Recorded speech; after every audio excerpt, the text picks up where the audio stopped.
plaisir d'être là et ça nous fait vraiment plaisir à nous, tous les jeunes communistes, d'être présents ce matin au lieu de la fédération. Parce que ça montre qu'on entretient, au-delà de relations cordiales, des relations fraternelles avec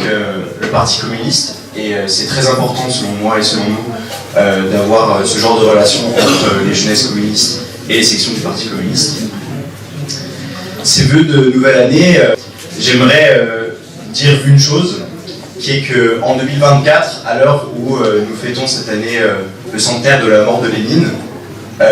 nous devons, pour moi, étudiant en histoire, nous souvenir et faire perdurer l'image et l'honneur que nous avons de représenter des personnages comme Lénine dans le champ politique. Nous devons continuer de les représenter parce que face aux attaques de la droite réactionnaire, de l'extrême droite et des fascistes partout dans le monde, mais aussi en France,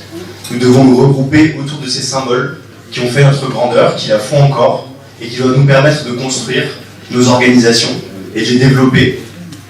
en ayant une vraie ligne politique qui nous convienne, une ligne politique qui soit combative et qui puisse se donner les moyens de non pas attendre du capitalisme et des réformes néolibérales que la révolte populaire advienne, mais de construire et d'être à l'avant-garde de cette révolte, parce que c'est ça notre mission en tant que parti communiste et en tant que jeune communiste, c'est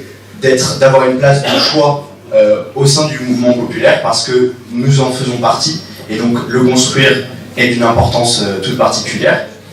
Pour nous, les jeunes communistes, cette année, comme toutes les années, est une année qui nous permet de réévaluer notre place et de nous poser certaines questions politiques vis-à-vis de là où nous allons et de quels objectifs est-ce que nous voulons nous donner. Pour nous, la ligne est claire. Nous voulons être cette avant-garde pour le Parti communiste. Nous voulons revendiquer une ligne politique qui soit la plus marxiste-léniniste possible, car ce que nous souhaitons, c'est justement construire cette ligne au sein de notre organisation pour pouvoir transmettre ces idées qui doivent faire leur retour, selon nous,